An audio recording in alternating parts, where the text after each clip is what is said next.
मेरे प्यारे दोस्तों नमस्कार। आज मैं आपको देयर का प्रयोग बताने जा रहा हूँ।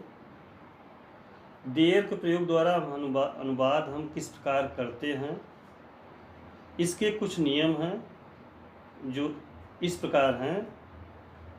पहला नियम, जिन वाक्यों में किसी चीज़ का होना या न होना पाया जाता है वहाँ पर हम देयर का प्रयोग करते हैं। अर्थात जहाँ पे किसी चीज़ का होना या न होना पाया जाए वहाँ पे देयर का प्रयोग होता है। यहाँ पे देयर का कोई अर्थ नहीं होता है। देयर का कार्य केवल इंट्रोडक्टरी है। इंट्रोडक्टरी का मतलब यह केवल परिचय देता है। अगला नियम क्या है, इन वाक्यों में कर्ता क्रिया से सटा होता है। कर्ता जो है क्रिया से सटा होता है। अगला क्या है, ऐसे वाक्य में क्रिया अपूर्ण होती है, इसलिए कर्ता का प्रयोग क्रिया के बाद में करते हैं तथा यह कर्ता जो है कंप्लीमेंट का कार्य करता है। समझ में आ गया? उदाहरण देखिए, हमारे स्कूल में 400 लड़के हैं। There are 400 boys in our school। इसका एक स्ट्रक्चर समझ लीजिए।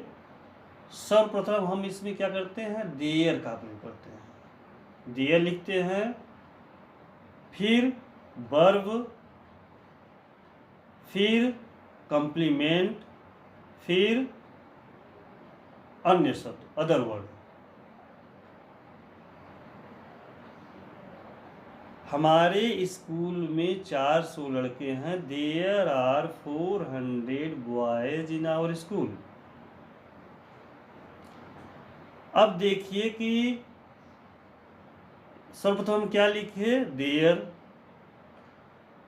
फिर अब यहाँ पे हम जो है लड़के बहुवचन है, जो क्रिया का हम प्रयोग करते हैं वह कर्ता के अनुसार करते हैं।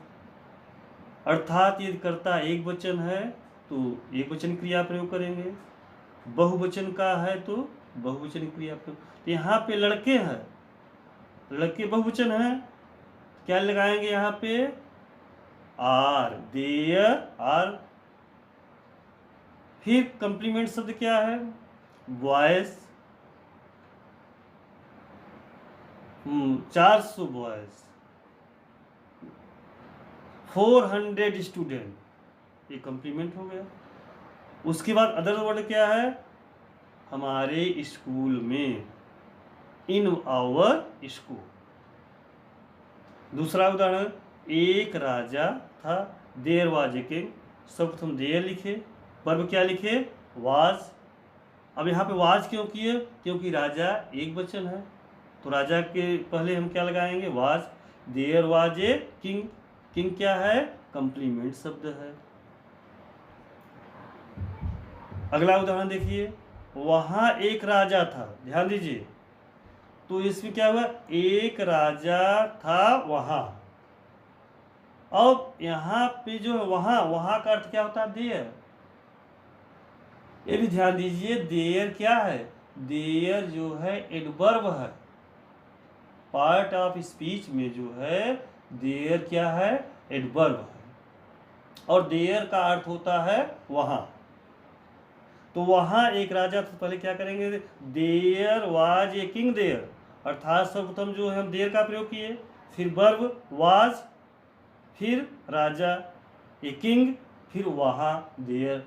There was a king there, वहां एक राजा था। Have understood? अब अगला उदाहरण देखिए, आकाश में बादल हैं। तो सर्वप्रथम क्या लिखेंगे, देयर। अब यहाँ पे बादल, बादल हैं तो सिंगुलर नंबर है, प्लूरल। यहाँ पे बादल हैं शब्द है इसलिए प्लूरल है। There are clouds. कंप्लीमेंट शब्द क्या है? अर्थात सब्जेक्ट क्या है, बादल। बादल, क्लाउड्स, आकाश में, इन द स्काई। ध्यान दीजिए कि जब हम अंग्रेजी में अनुवाद करते हैं तो अंत से, बाद से शुरू करते हैं, शुरू से नहीं, बाद में। हिंदी में पहले से ही लिख सकते हैं, लेकिन इंग्लिश में सर्वप्रथम हम अनुवाद जब शुरू करते हैं बाद से। पहले सब्जेक्ट लिखेंगे, फिर वर्ब लिखेंगे, फिर कंप्लीमेंट लिखेंगे, फिर अन्य जो शब्द। अगला उदाहरण देखिए, इस गांव में एक बुढ़िया रहती थी। यह पास्ट इंडेफिनिट टेंस का वाक्य। एक बुढ़िया रहती थी इस गांव में, तो there lived an old lady in this village. अब यहाँ पे लिव्ड क्यों है, क्योंकि पास्ट इंडेफिनिट रहती थी, तो सिंपल पास्ट में अर्थात पास्ट इंडेफिनिट टेंस में सभी कर्ताओं के साथ, चाहे एक वचन कर्ता हो, सिंगुलर नंबर हो या प्लूरल नंबर, हम किसका प्रयोग करते हैं, second form of the verb. इसलिए एक बुढ़िया रहती थी, तो एक बुढ़िया रहती थी इस गांव में। पहले जो है लास्ट शुरू किए, एक बुढ़िया रहती थी, तो there lived an old lady इस गांव में, इन दिस विलेज। अगला उदाहरण देखिए, इस प्याले में दूध नहीं है। ध्यान दीजिए, अब यहाँ पे नहीं आ गया निगेटिव सेंटेंस, तो निगेटिव सेंटेंस आने पे हम नो या नॉट का प्रयोग करते हैं। इस प्याले में दूध नहीं है, दूध नहीं है इस प्याले में, तो दूध सिंगुलर नंबर है, क्या लिखेंगे, there is no milk in this cup. There, फिर इज वर्ब, फिर नो निगेटिव है, नो, फिर कंप्लीमेंट शब्द क्या है, मिल्क, दूध। There is no milk in this cup. क्या यदि इंट्रोगेटिव शब्द में रहता है, ध्यान दीजिए, जैसे क्या इस स्कूल में कोई अध्यापक नहीं है, यह वाक्य इंट्रोगेटिव और निगेटिव दोनों है।